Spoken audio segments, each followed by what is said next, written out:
Ladies and gentlemen, we are pleased to welcome an Edmontosaurus to the park.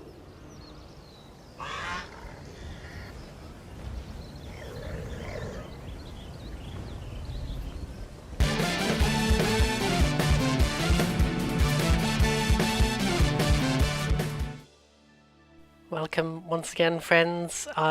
Once again, I've been toiling down in the fossil mines, the amber mines, with a pickaxe, like Minecraft, I guess, to bring you some piping hot content. I'm not sure what's piping hot because it's made of lava, I assume, from underground. My analogy may have got a bit muddled near the end there. I've come up from Isla Nublar, which is where I assume they mine the fossils, to bring you an extremely hot take about yet another old video game that people aren't talking about anymore. But I'm talking about it. I'm keeping the people's voices loud and proud. And this is something of a sequel video, funnily enough, because many years ago, and I'm holding a particular box that's relevant to my, you can hear it, topic right now. Many years ago, I did a silly Let's Play about Jurassic Park Operation Genesis, in which I invented a terrible song on impulse to fit the lyrics of the video because I didn't want the actual music to play and get my YouTube channel wiped off the face of the internet like a being nuked from orbit thing.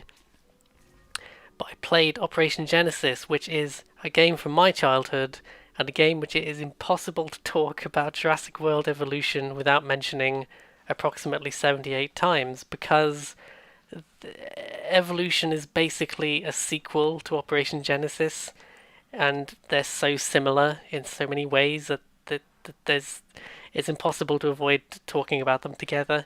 And in fact, that would actually be quite refreshing.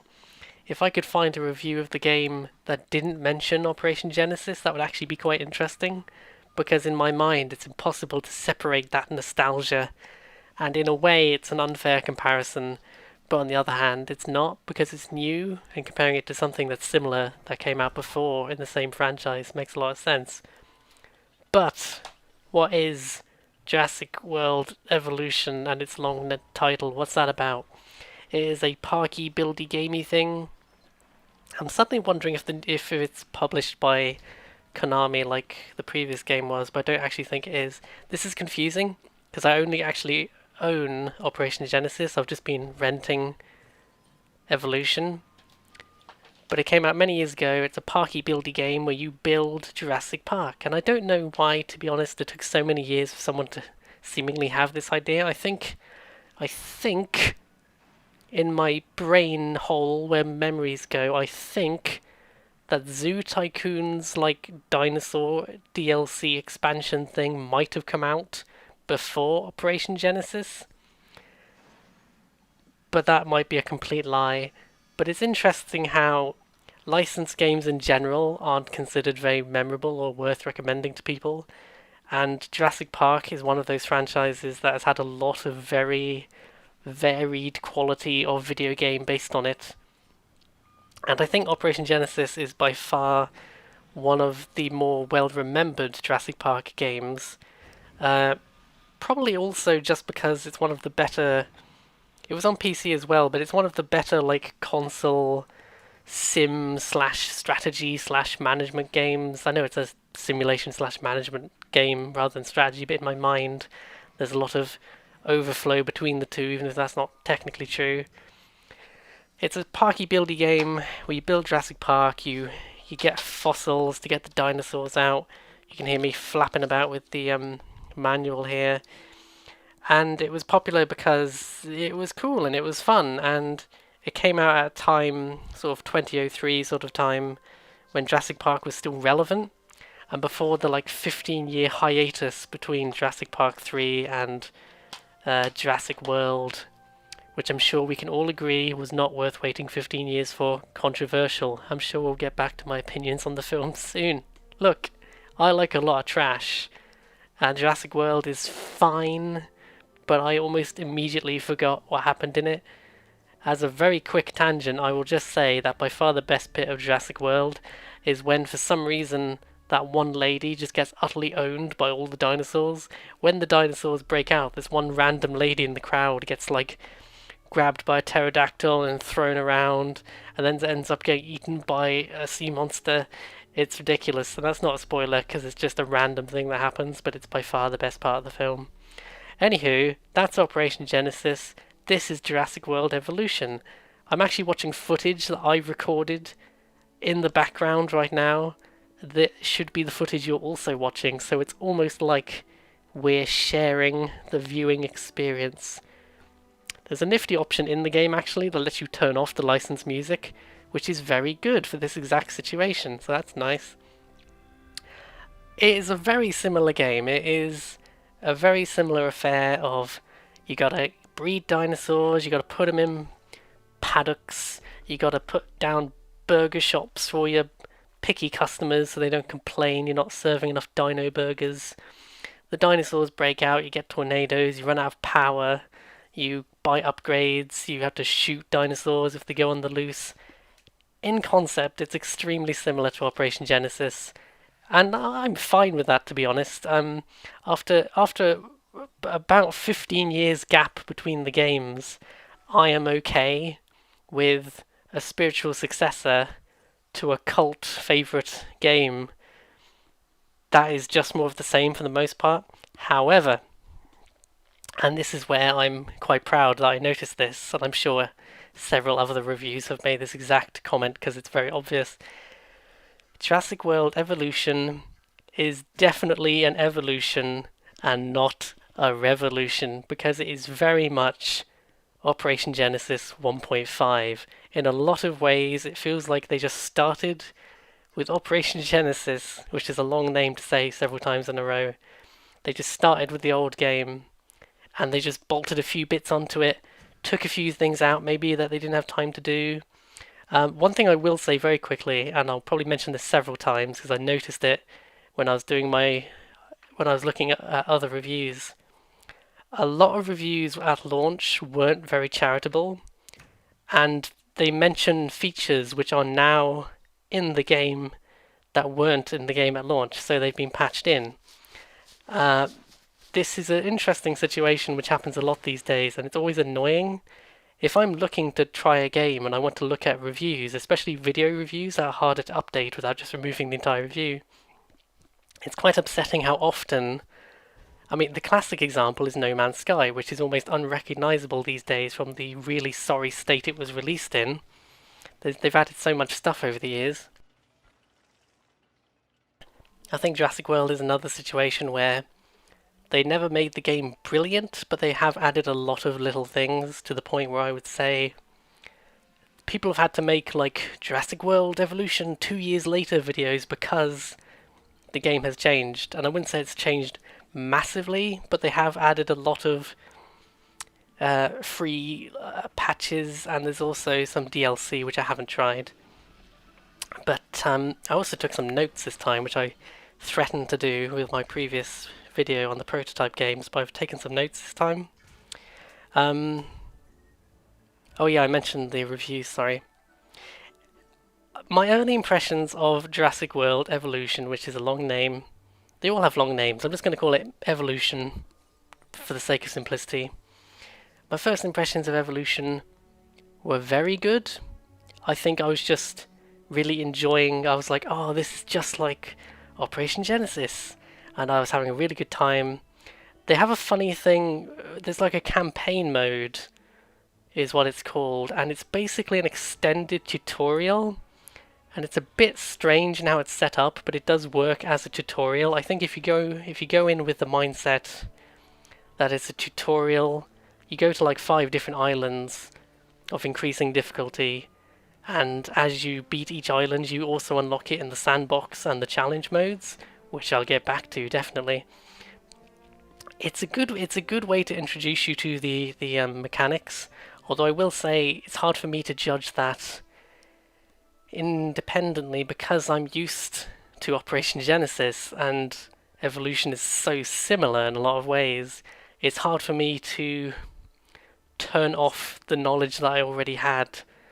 But I think even if you're a newcomer, you would have a pretty easy time getting into the campaign, certainly at the beginning.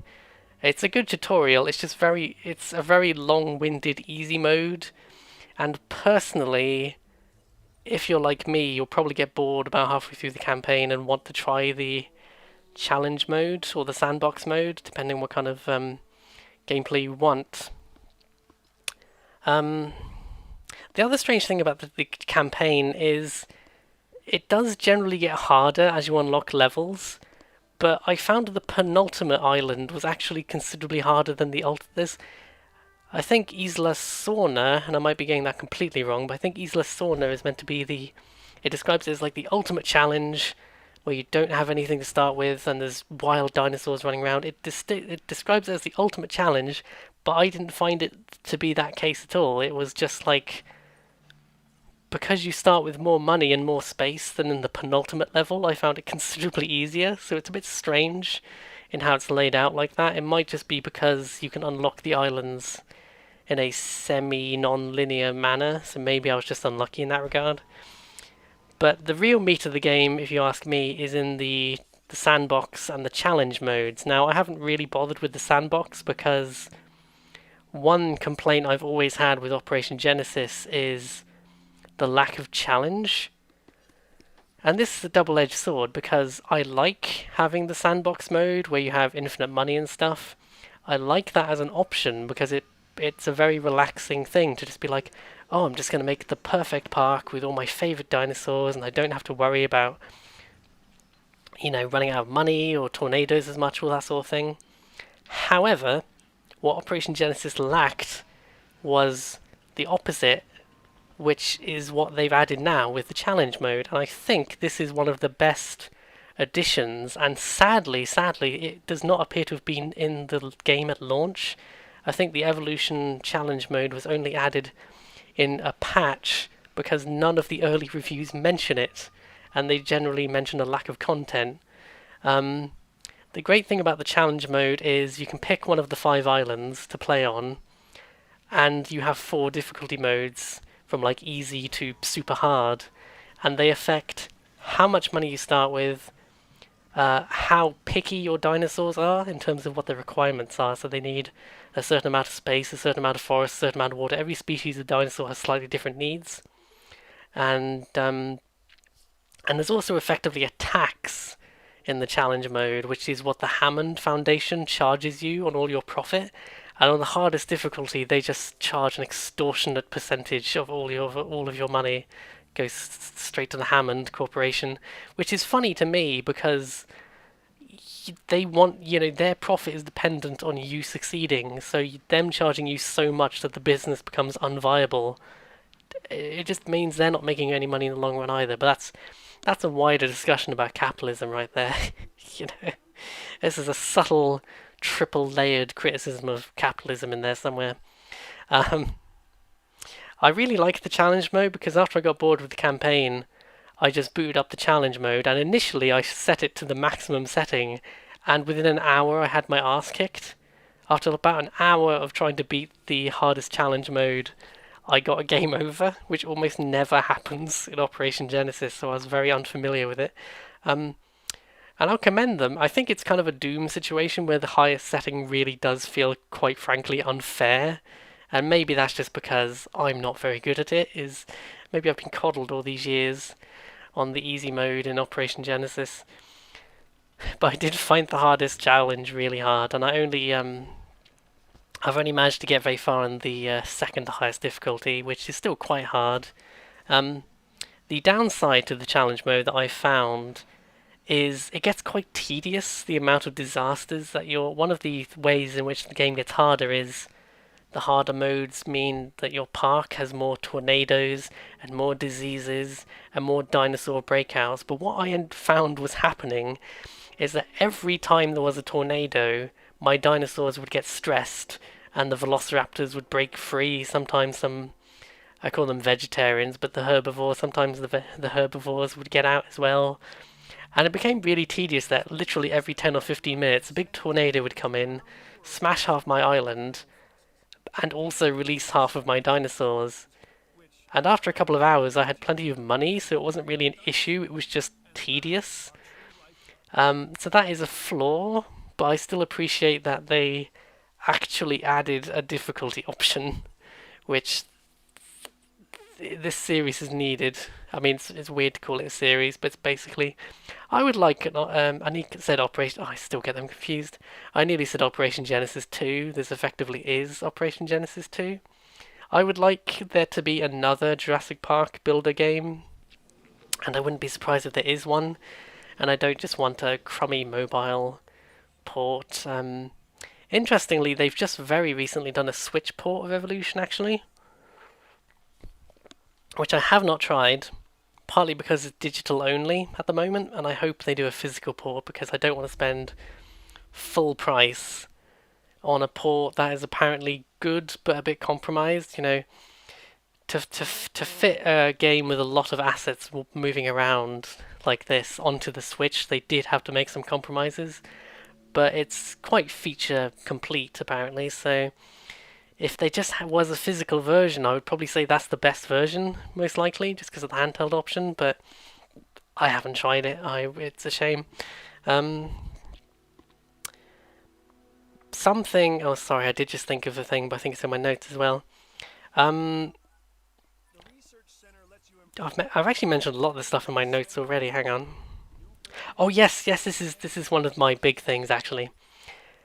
One thing I'll say about Evolution that feels like a bit of a downgrade compared to Operation Genesis is, and this is kind of subjective, but I think the visitors had much more personality. They felt like much more of a presence in the park in Operation Genesis because you have Operation Genesis has, I think, 4 different kinds of visitor. There's the fun lovers who just like to see herbivores playing.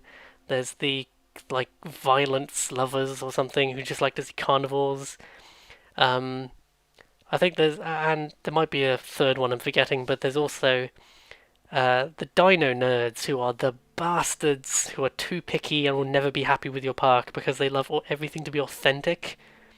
And it's incredibly hard to make the dino nerds happy because they like every kind of dinosaur, but they want all of the vegetation and everything to be authentic. Now, in contrast, evolution does not let you click on every random visitor and they'll have a randomly generated passport with a name and you can see what kind of visitor they are, you know, and how happy they are. It was a kind of arbitrary system, but it's kind of funny that the PS2 had this level of detail that is now missing for whatever reason from Evolution. And instead of having individual visitors with individual needs, Evolution has like a general rating for your park where it says you're having a penalty because you don't have enough variety of dinosaurs, and you're having a penalty because your dinosaurs don't have good welfare, and you've got a bonus because you've got a big bunch of dinosaurs here. It's still a good system and it makes sense. The only part I found a bit confusing was the variety penalty. The variety penalty seems to be more harsh than the harder difficulties, but what it means is literally, I thought variety meant like, oh, more dinosaurs in each enclosure, maybe. No, it's literally how many dinosaurs species in your park. It's not how many dinosaurs or how many dinosaur species in an enclosure. It's how many dinosaur species are in the entire park. So you start off with a poor variety rating, and I think when you get 10 it'll go to okay, and then 20 it becomes great or something. It's roughly that sort of thing. I did not figure that out and I kept finding it frustrating, so I just googled it quickly, and it's like apparently it's based purely on how many species are in your park. Then that is the only factor. So heads up, it's a bit annoying. But I like this system, but I do miss, I think Operation Genesis, it was a cool kind of thing to have each visitor be their own little randomly generated person with their own specific, there was only 4 kinds of visitor and they all looked pretty similar to each other. It was the PS2, there was only so much they could do. I guess when you're developing a game across multiple SKUs, you have to develop probably for the lowest common denominator, and that was definitely the PS2. If only there'd been a Dreamcast port. If only my beloved Dreamcast hadn't been murdered. Yeah, I can see the appeal of both systems, and I guess it's a bit easier to understand in Evolution at a glance, whereas, you know, but it makes your park feel a bit more generic and a bit less specialized. Like, oh, here's the herbivore area and here's the carnivore area. No, it doesn't matter where they go anymore. They just go in a big. You just have to add up to a good variety of dinosaurs. So that's an issue. And I think that lack of personality also extends to things like. I really liked in the first game that you could put down a gift shop and tell it to sell dinosaur balloons, and then you can watch visitors with their little names walk up to the gift shop and buy a dinosaur balloon, and then they'd walk around with the balloon for the rest of their time in the park. And that doesn't seem to happen in the same way. You can still have a gift shop and still have restaurants that sell different things, but it seems to be much more of a just meaningless change. It's kind of a leftover feature that isn't fully fleshed out anymore. And this is definitely a nitpick, but there's a lot of little things like that. And I think that's kind of the reason I say Evolution is an evolution rather than a revolution is I give it some credit for being, there haven't been a lot of these games, so I'm more willing to forgive some things because we haven't had a sequel to Operation Genesis until now. But it is still a bit depressing that the PS2 game feels more ambitious than the game that came out 15 years later. I look at Operation Genesis and I'm impressed at what they got away with on this little... I've just noticed, in fact, with this this disc that you can possibly hear me rattling against the microphone there, ouch. I've just noticed the PS2 disc is actually, it's not even a DVD, it's one of those PS2 games that has the blue underside. That means it's actually just a CD, which is even more impressive to me that they fit this game on a CD. Whereas you've got a fucking Blu-ray in the PS4 version here, which I've been renting, of Evolution, and there are some little things that are missing, and I guess that's the main theme of my disappointment with Evolution is I recommend it and I enjoyed it, and especially if you've never played Operation Genesis, you won't have this this preconception of what to expect like I did. But it does feel limiting in some ways. It's a shame that there are lots of little things like you have a gyrosphere thing that your guests can go in and roll around, and that's fun. It works just like the little Ranger car ride in the first game. But they don't have the balloons.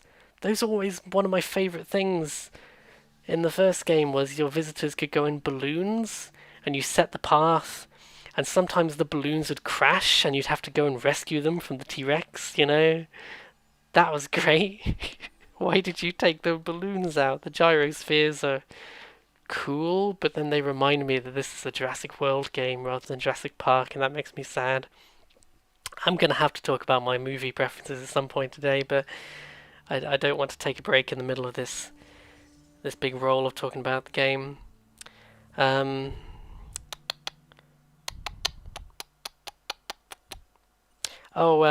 Just on the general theme, it's a good-looking game. It's a good sound. I think the music and the sound effects are more impressive than the visuals, but it's a fine. The presentation's fine. I like the little cutscenes. When you release Dinosaur, it does a little optional cutscene you can skip of them coming out and going like, "Oh, what's this? I'm coming out of the dinosaur cloning chamber. Oh, what is this scary life?" You don't have the comedy anymore, like in the first game where they'd come out quite often in the first game when you release a dinosaur, they'd come out and the first thing they'd do is take a big dump, which was an endless source of entertainment for me personally. But I do think that the animations and the dinosaur interactions are quite limited. I don't know if they're worse than the first game, but they feel about the same level. Obviously the textures and everything are better than the PS2 game, but I'm not impressed in the same way. I think for its time, Operation Genesis impresses me more, whereas Evolution does just feel it's tricky because there are about, I think, twice as many dinosaur species you can have in Evolution, but they don't feel as distinct, and that's the trade-off. So you get this really tragic situation, because one thing I always hated in the first game is that you can only have so many dinosaur species on your park, and I know why they did that. It's for technical limitations, and it does add a mild element of strategy because you have to decide which dinos you want your park to have. They removed that limitation in Evolution, but instead the dinosaurs aren't as memorable. And because of how the variety system works, you're kind of encouraged to just have as many dinosaurs as possible, rather than have like a herbivore specializing area and a carnivore specializing area. These are all the sort of nitpicks I would love to see another game like this. Just if it was the same studio, take the same engine, the foundation is here and it's great.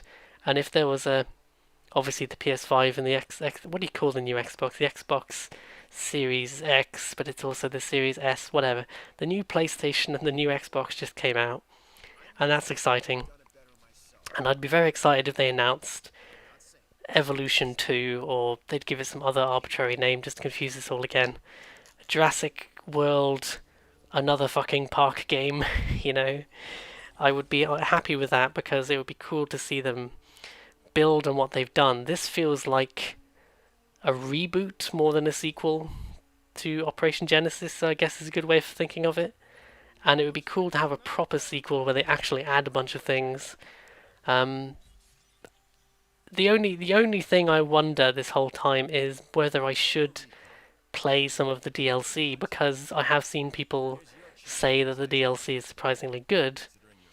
But it's one of those games where there's a lot of DLC, and unless I can get some sort of complete edition, which I think is what's on the Switch, by the way, is the complete edition, which is cool, even if it's download only. Darn it. That is like... The Nintendo Switch is really one of my favourite consoles. It really is. It's really won me over in the last year. But it really frustrates me how more and more games are requiring downloads on the Switch. And I know that's kind of a necessary evil in some situations because of the limitations of what you can put on a cartridge. But it is very upsetting to me because it means 10 years from now there's going to be a bunch of Switch games which, if you don't own them installed on a Switch, you just can't play them anymore. And, you know, there'll always be dodgy websites where fans try and make them run in some unofficial way, but this is one of my nitpicks. At least on PC, it's much more, I guess, normalized and people expect it, but it's just inconsistent on Switch. It makes it so upsetting, you know? And it's more understandable, I guess, on Switch because of the limitations of the hardware. I guess I've just been thinking about this again because of Evolution being only digital on the Switch, at least for the time being, and because the new consoles have just come out, and both of them have a discless option, which I think is a real, like, this is a tangent, this is all turning into a tangent, but I think that's a real stance that Sony and Microsoft have taken by saying, look, for £100 less, you can get a discless console, because we know that you suckers play mostly digital-only games these days, you know. And that's fine, if that's not, you know, I've been talking to my friend and I was surprised that they only really want the discless one because they hardly play any disc games these days, and I'm like, that's perfectly valid. But at least for me, I think it's worth paying slightly more, and I'm saying this from a perspective of someone who has that disposable income, so I guess I have that privilege there. But for me, it's worth paying slightly more money up front just to know that I can play rented games or used games. 10 years from now, I could buy a used PS4 and a bunch of used games, probably very cheaply, if, you know, the planet hasn't blown up by then, because we're destroying it. But provided electricity still exists 10 years from now, and, you know, this is definitely a tangent, I'm going to stop. Okay. Looking at my notes. Oh yeah, actually I haven't mentioned this really. There's an interesting feature in Evolution where And I've got very mixed feelings about this. But it's a very cool concept, and it's okay. I just think it's kind of half and half. You build your park, and you have three divisions who kind of give you missions. There's the science, entertainment, and security divisions. They all give you missions, and if you beat them, you get money, and you have to unlock certain buildings by doing this and that sort of thing. And it's an interesting concept because you have three different like relationship bars, which all go up. So if you do a lot of missions for the science department, they'll like you more and you unlock more stuff. And there are these buildings you can unlock for each of them. They give you more money. They're like extra sort of guest entertainment buildings. They give you more money if you put them down. I think you have to unlock them. It's an interesting concept, and I like the idea. It adds something else to worry about. It's much more. I think it's mainly in the challenge mode. You'll have to worry about keeping your factions happy. It seems to be very hard on the challenge mode to make all three factions like you, because by doing missions for one of them, you're usually upsetting the other ones. And if one faction really hates you, they can actually start doing sabotage on your park, which is a cool idea. You know, this plays into obviously the plot of the first movie, where you'll have rival corporations trying to sabotage you and steal stuff. You know, all of that is a good idea, and it reminds me very loosely of one of my other favorite strategy games, is Fragile Allegiance on PC from like the mid-90s, which is quite a unique space game in the sense that you play corporations harvesting asteroids in the future, obviously. And I like that it's corporations rather than different competing governments, because it adds a whole corporate espionage element. There aren't really any good guys because you're all selfish corporations trying to make money and willing to blow each other up in the name of money, you know. But I like the whole faction system in Evolution. It definitely adds something to the game, but unless you're playing on the higher difficulties, it doesn't seem to actually come up very much as a problem. It's just kind of it also does add a bit of an element of randomness, in the sense that you can request a mission. You can be like, I don't have any missions at the moment, can the science department give me a mission? And they'll give you a mission, but you never quite know what the mission is going to be. And to their credit, there are quite a lot of missions. It'll be something like, there'll be really easy ones like release 3 dinosaurs. So you breed and release 3 dinosaurs, and they'll give you a cash and reputation bonus probably. And there'll be really hard ones like they'll say release a T-Rex with a rating of 72, and there's no guarantee that you've even started researching the T-Rex genome yet, so you might have to spend a lot of money just to be able to attempt to breed a T-Rex, let alone get one to the same rank that they require. It's a good system, and it never becomes outright annoying, but it is like kind of...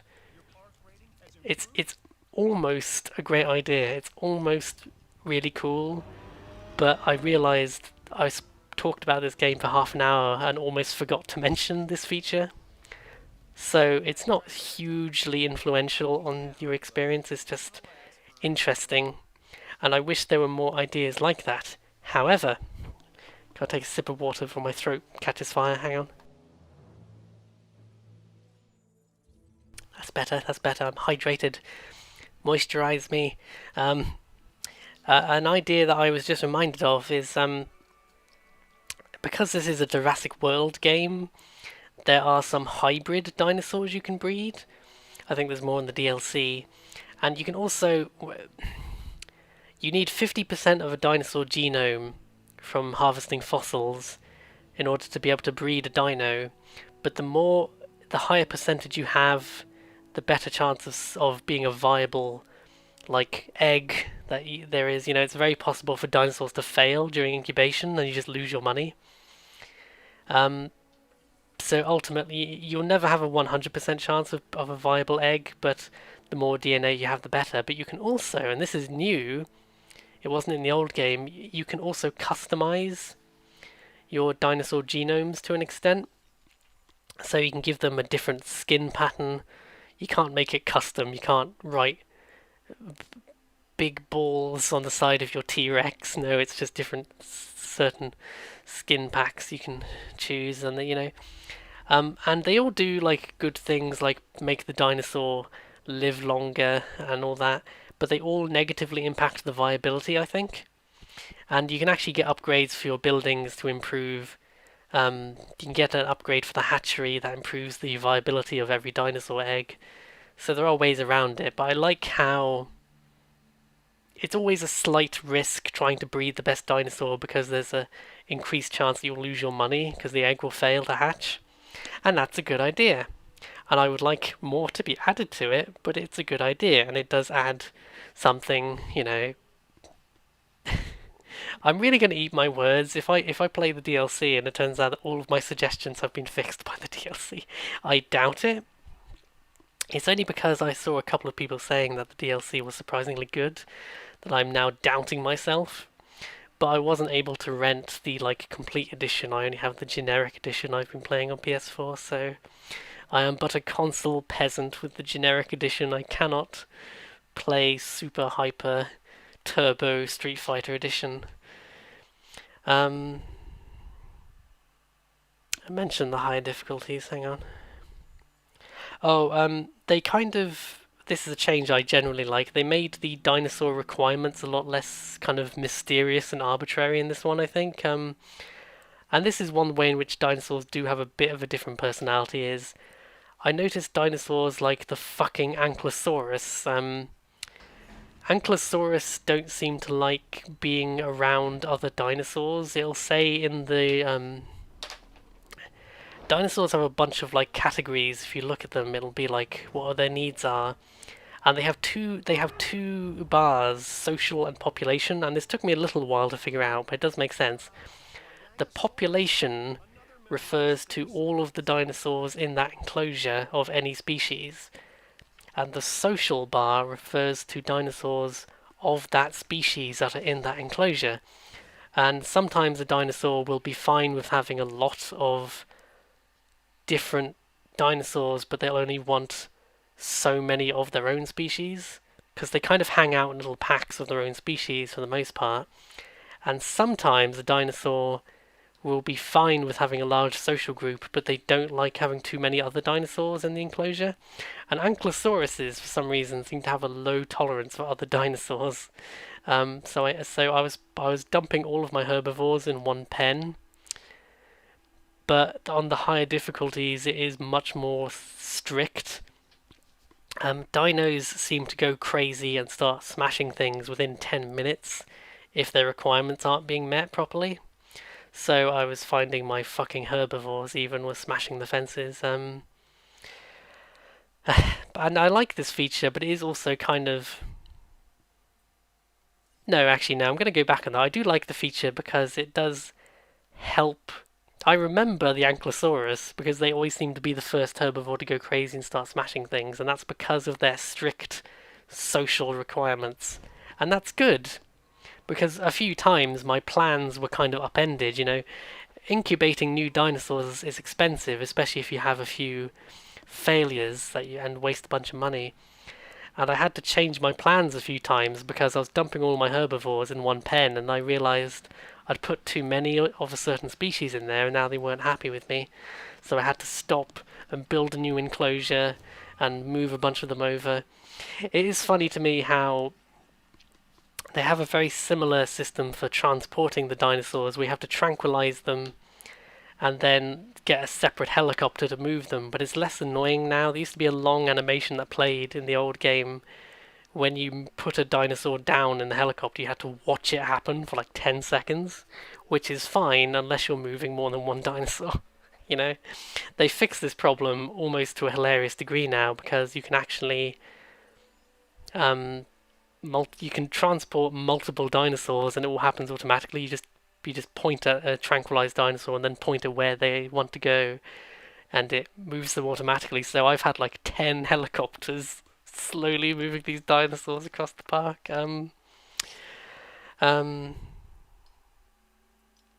We're just getting to the really scattered notes here, but there's a funny feature that, sadly, I can't complain about this not being in Evolution, but I always liked it in Operation Genesis. all of your dinosaurs will eventually die of old age. And in Operation Genesis, this happens gradually. So you can see on their health bar that their health will start going down. And once they reach a certain age, you know that that is a sign that they're dying. And if it's old age, there's nothing you can do except, for some reason in Operation Genesis, if you continually medicate your dinosaurs with the like healing dart, you send out your helicopter to shoot them with a healing dart, you can keep that dinosaur alive forever so long as you have the patience to just stand there and continually shoot them with the healing dart. So that was always, it's probably a bug, frankly, but it always made me laugh how like, no, I refuse, you're my favorite T-Rex, I will not let you die. They took that out of evolution as far as I can see, but I'm not sure how I feel about this, but frankly, I don't know how to. This is probably a very quick point because it's incredibly specific, and I don't really know what my feelings on it are. But I think like disease feels like less. It feels more forgiving now. There are more diseases that your dinosaurs can catch, but it's relatively quick and inexpensive to research a disease. Almost every time a disease came up, I would almost immediately. It's going to be the same thing as I've said multiple times. On the hardest difficulty, I found that diseases could really mess up my plans. But on every other setting, I'd be like, oh, a disease. I'll just research it, and in 60 seconds that'll be done. And then you can just send out your rangers to vaccinate any dinosaur. Vaccinate probably isn't the right word. But you can send out your ranger to go and cure all your dinosaurs that have the disease. So I think it's slightly too forgiving. But again, this criticism is completely underwhelmed if you just go on the hardest mode, so that's it. Oh, here's something actually. They still haven't got any for the flying or aquatic dinosaurs. And when I say dinosaurs, it wouldn't even have to be dinosaurs. I'd just be cool with, old creatures from the Jurassic period even if they weren't technically dinosaurs. In the first Jurassic World movie, which isn't very good as I'm fond of saying, but in the first Jurassic World movie, there is a big water monster, which I guess isn't technically a dinosaur. In fact, it might be a hybrid thing. I wasn't expecting invisible dinosaurs. I wasn't expecting, a Godzilla-sized dinosaur. But I was expecting some kind of swimming or flying dinosaurs. Pterodactyls have featured prominently in most of the films. So, or at least half of them, I guess. Pterodactyls are a memorable feature in at least one of the films. So it's surprising that there would have to be some limitations, because I could see how them just flying into the sky would obviously not work. But it would seem really easy to me, and it would be an interesting challenge actually, like maybe aerial dinosaurs, because they have to be in a big cage, maybe they take up vertical space rather than horizontal space. But on the other hand, maybe they're extra dangerous if they get out because they're so quick and hard to shoot. So I think, even if it was a largely cosmetic difference, this is why it annoys me, because it would seem like a very simple thing to add. And again, maybe it's in the DLC. I haven't seen it mentioned that it is, but I did see other reviews say it's surprising that there isn't any sort of non-land creature that you can create. I think it's a nitpick, but it is like, it would be such a small cosmetic thing, potentially, that it's surprising there isn't a single one, I'm imagining, like, you could even have different islands. It would be a good challenge. You could be like, this island has a lot of water, so it would actually be a good idea to make more aquatic dinosaurs. You could turn it into a gameplay mechanic like that. It would be very simple. I'm definitely running out of steam now, so I'll quickly mention other management sort of games that I like, especially on console. I'm one of those weird people who quite likes console strategy and management games, and I think a lot of that is just because I like using the controller. Now, this has become a bit of a moot point because a lot of more recent games also will let you use controller on PC, which is good. I'm very happy about this. But I also like, not all of these are on console, by the way. In fact, I think most of these aren't. That's a bad example. But I'm a defender of bad games like Aliens vs Predator Extinction, which is not a very good game, but strangely it actually got me into Alien and Predator stuff for the most part, because it's very limited by being a console strategy game, but I love how authentically they designed the aliens and the humans and the predators to be three different factions with totally different advantages and disadvantages. I was really happy recently, I think it was Halloween video, Mandalore did a AVP Extinction video, and I felt so justified in my long defense of that game because it's not very good, but it does have a certain guilty pleasure appeal. Some actual good games are Theme Hospital, which I've never beaten because it's glitchy and weird, but I really like Theme Hospital. Which makes me wonder why I've never played 2 Point Hospital, which is kind of the spiritual successor, and it's on Switch, and I could rent it from the Boomerang rental site I love, so I really don't know why I haven't played 2 Point Hospital, because it might be the Theme Hospital 2 I've always wanted. I like Banished, which I think is only on PC. Banished is a weird one, because the whole concept is you have to build this agrarian society, but it's really surprisingly challenging because the whole gimmick is that in any sort of strategy game you're usually like chop down the trees, dig up that coal, but it's kind of more like the old Sim games or Alpha Centauri, just in the sense that it's very possible to exhaust your resources and pollute the area. Like, you might chop down loads of trees and have a really good few winters, but then because you chop down all the trees, they're not growing back quickly enough. So 5 years later, you might realize 5 years later that you've fucked up your village at the beginning of the game, and this is what I imagine most people do when playing Banished the first time. I chopped down all the trees and killed all the sheep and stuff, so I had a really good couple of years, but then I realized that nothing was growing back quickly enough for my growing village to be able to live off, so I kind of fucked myself over there. Ooh, this video must be coming to an end because the footage I was watching in the background just ended. I have to click the next video. I recommend Banished. It's a few years old, but it's good. SimCity, most of the SimCities are good. You probably know what those are like. You build a city. There's the other one, City Skylines, which actually got on PlayStation Plus, and I've never got around to trying, even though I really want to. There are a lot of these sorts of games, but I think they just take some time to really get into. And as we all know, Operation Genesis is better than all of them anyway, so why bother? Then there's The Sims, which you all know what The Sims is like. I will say it's worth trying some of the handheld version of The Sims. I played The Sims 3? On 3DS this year. And I really liked it because even though it was missing some features, it really adds... this is why I wish EA would do more Switch games, is because putting The Sims on a handheld really just... it's such simple gameplay, but it's like a Tamagotchi really, isn't it? I just had a gay lady who got gay married with her gay wife and had a really good gay time. And it was lovely. And also they had cats, I think, and that was good. Also they had gay sex a lot.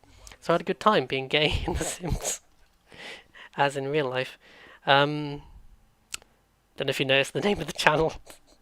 So that's good. And this is another guilty pleasure. I have a real soft spot for Black and White, which is the old controversial Lionhead game. Lionhead doesn't exist anymore. Another EA franchise, funnily enough. Black and White is kind of like Populous, only arguably not as good. But I like Black and White because it's very weird. It's like a literal god sim where you play this god character looking after a village. And you have this, like, speaking of Tamagotchi, you have this creature thing which you train to do good behavior, and you can be good or evil. The whole good or evil thing is kind of a gimmick, but it was one of the early games to try and do that, I think. And it's a very flawed game, but it has a certain atmosphere and a certain oddball charm that even though I've never finished it, I've always had a soft spot for it. It kind of captured my imagination. And my old username Trizon that's where the name came from, is Black and White, because when I was a try-hard edgelord teenager playing weird PC games, I wanted an evil god name for Black and White, and for some reason Trizon was the name I came up with. And I forget sometimes that that's where that came from. I like hearing people's explanations of their weird usernames. It's always bizarre. Um, I'm going to wrap this up probably in the next 10 minutes, but I do want to quickly run down my controversial Jurassic Park film opinions, right? I think it's fair to say most people probably love Jurassic Park, the original, the most. And I agree with this. Jurassic Park is one of my earliest films I remember being scared of. I've got a lot of nostalgia for it. And I don't remember where it came from, but I actually have an original Velociraptor plush from like 1993, which I still have. So it's like almost as old as I am, I think. In fact, it definitely is. If you think of when Jurassic Park came out, it might be Lost World merchandise specifically. I can't remember. But I really like Jurassic Park. I think it's like a classic. You know, it's a bit scary. It's a bit adventurous. And it's got a good sort of environmentalist and arguably anti-capitalist message, which is ironic for a franchise that's been so merchandised to death. And I think it was one of the great early like films that used CGI but didn't rely on it too much, which is something we'll get to with Jurassic World. Now, I've seen a lot of people complain about the Jurassic Park sequels, and I'll get to that, but I think the original Jurassic Park trilogy is very solid. Jurassic Park 1, absolute classic, very few bad things to say about it. Jurassic Park 2, which is actually called The Lost World Jurassic Park, just for some reason. It's still very good. I really like it. Kind of has that Alien to Aliens sort of vibe, where it's a bit more of an action movie, and it's a good twist that, you know, in the first, and he said in the first game, in the first movie it was like, you're in the park, and the dinosaurs have broken out. But in the second movie, it's like, this is the backup island where they bred the dinosaurs, and they don't have fences, they're just running wild. They've been left to take over the whole island, you know. That's a good twist on the formula.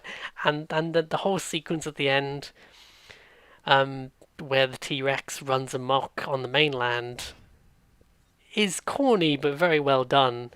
And I also really like the idea of, the third movie did this as well, bringing back a character from... Ian Malcolm is a relatively minor character in the first movie, and making him kind of the main character in the second movie, and giving him this daughter, and this complex relationship with his daughter. You know, I forget about The Lost World, but it is actually like a very solid sequel. I don't think that I have many complaints with it.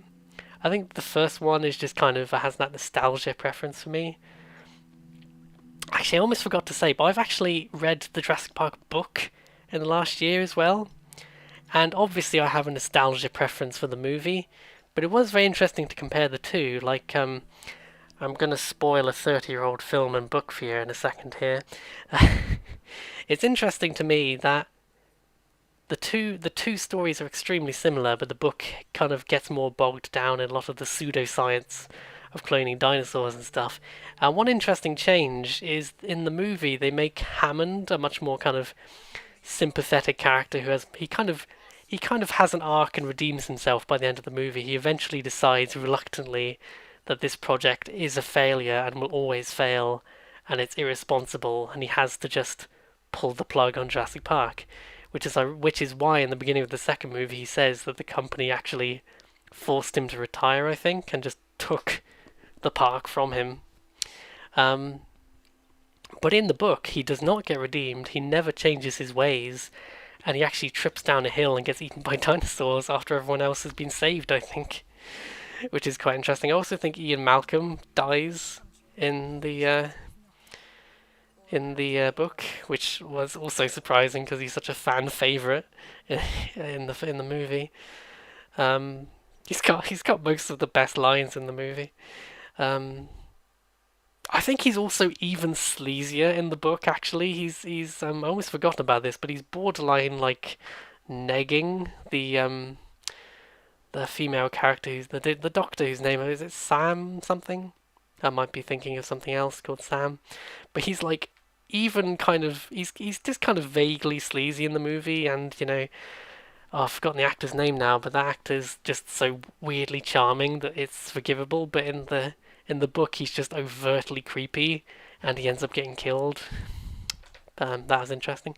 Anyway, Jurassic Park 3. I like Jurassic Park 3. It felt like they were running out of ideas, but it's solid. It's got some very funny bits, surprisingly. I think the nightmare sequence near the beginning of the guy waking up on the plane and the velociraptors talking to him always gets a laugh. Always funny. I also think, the Spinosaurus being a new rival instead of the T-Rex is a cool idea, and it is extremely funny that there's a running thing where, because the Spinosaurus eats the guy who's got the mobile phone, so every time the phone rings, you can hear it inside the Spinosaurus. So it's like, it's this really silly ringtone as well. So it's like, oh no, the silly ringtone, the Spinosaurus has found us. I'm all on board for this cheesy shit. I'm a fan of bad horror movie sequels, and Jurassic Park is kind of a horror movie. It's like a monster movie almost, more of a disaster film, I suppose. And I'm on board. If it's just a cheesy sequel, I'm still on board. I was trying to think of another example of that. I'm someone who really likes Highlander 2, despite it being objectively worse in every way, because I think Highlander 2 is that rare, terrible sequel that gets everything completely catastrophically wrong, and thus accidentally becomes brilliant. I think just watching Michael Ironside and Sean Connery have the complete laugh in that movie is just a cosmic experience. It's so awful. So, Highlander is one of the most abused film franchises. They had one really weird cult classic movie, and they had a TV show that a lot of people like, and everything else relating to that franchise is just garbage. At least Highlander 2 is like good garbage, whereas all the other sequels are just boring garbage, and I'd rather you were like an entertaining disaster than just boring, which is where Jurassic World comes in. What a segue. I've only seen Jurassic World once, so it's not fair, really. But I'm a forgiving person. I just wanted more Jurassic Park, and I was excited when they finally announced another Jurassic Park movie again after such a long hiatus. It was surprising there was such a gap between the films, and I just wanted more Jurassic Park. And Jurassic World is just more Jurassic Park, but it's turned into the last half of the video, probably, hasn't it? I made the mistake of talking about Jurassic Park again. Life finds a way. My channel finds a way to talk about Jurassic Park. It's kind of like the Prometheus to Ridley Scott's Alien, where they're very similar stories, but not only is it just repetitive, it's also just lacking in personality. And Jurassic World has individual elements that I like. I like the idea of, they're cloning like hybrid dinosaurs. I can't believe they have an invisible dinosaur, which just always makes me think of that really bad animated Tekken movie, which I have a soft spot for. I don't know why I've seen that. I used to get a lot of really random VHS tapes when they started getting really cheap, and for some reason I've seen the animated Tekken movie multiple times. I don't know why. They have invisible dinosaurs in that movie. I don't know why. That's hot flaming garbage. That is my trash. That's all I want. But apart from that, I just found it completely forgettable, Jurassic World. I just massively struggled to remember almost any part of that film. And I was so disappointed, because it took me a long time to get around to seeing it as well.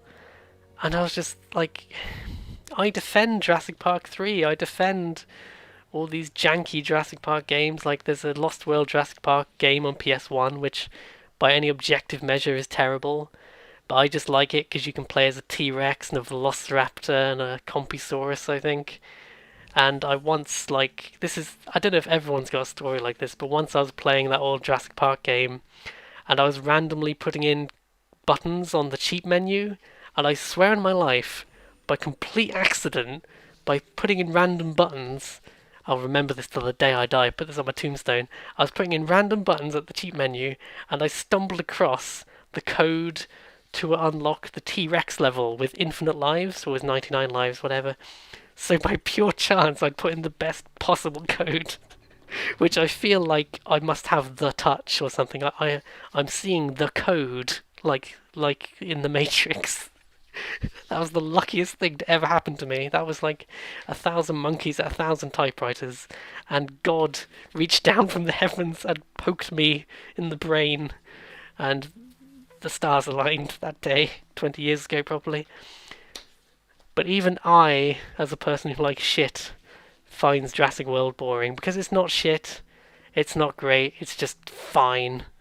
It's like a lot of things. It's just like a lot of things. You see, I can't remember them because they're just forgettable. They're just okay and forgettable. Like the Total Recall remake, that's the first thing that came to mind for some reason. It's fine. It's pointless. It's underwhelming. This is why I haven't seen the newest Jurassic World film, because I haven't bothered to get around to trying it, which is a shame. I never thought there'd be a Jurassic Park movie I didn't bother to get around to seeing. I've got to watch it again and then watch the new one as well.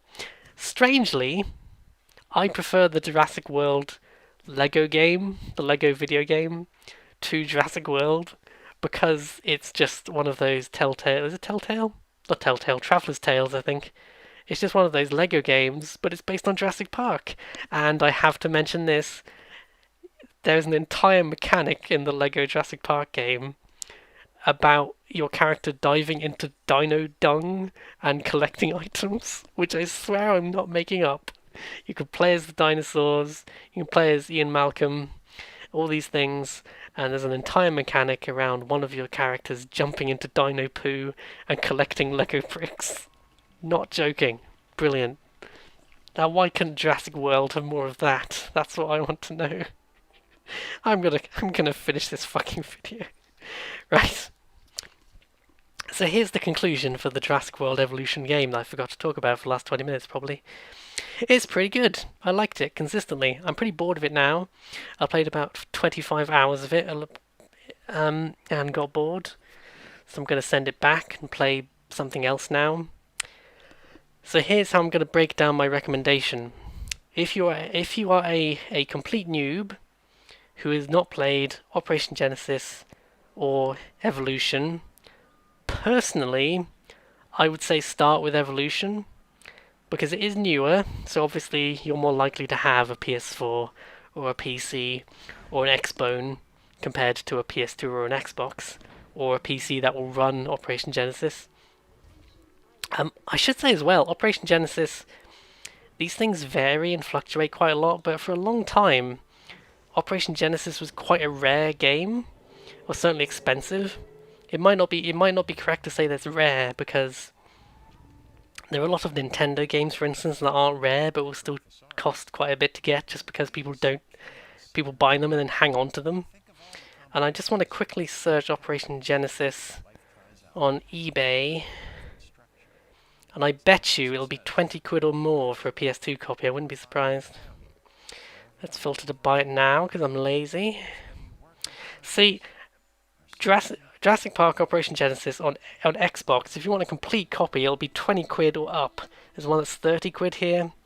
Surprisingly, on PS2, it's actually a bit cheaper. I guess the Xbox version is slightly better. I think the prices have come down since I last looked at them, to be honest.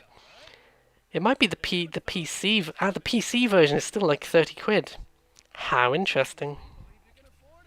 But that's still unusual for an almost 20-year-old console and PC game to be so expensive. You're looking at about 20 quid to buy Jurassic Park Operation Genesis, give or take. You could get a disc-only version.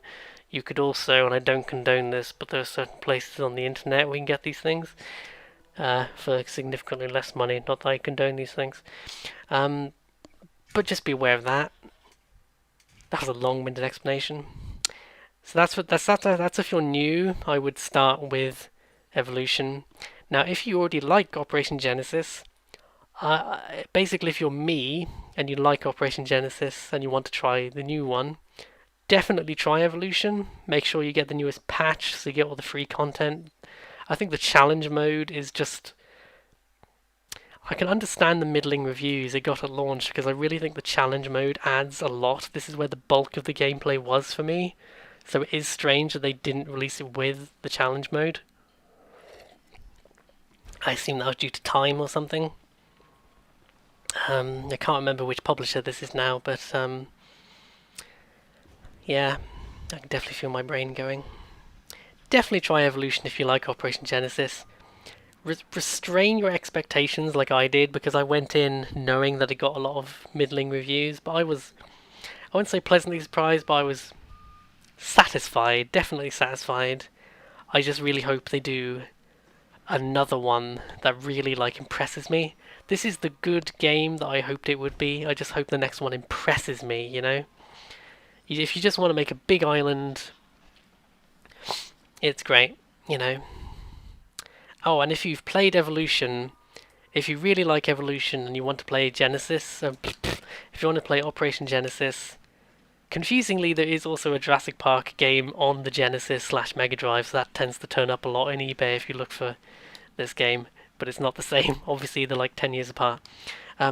If you like Evolution and you want to play Operation Genesis, I would say definitely do.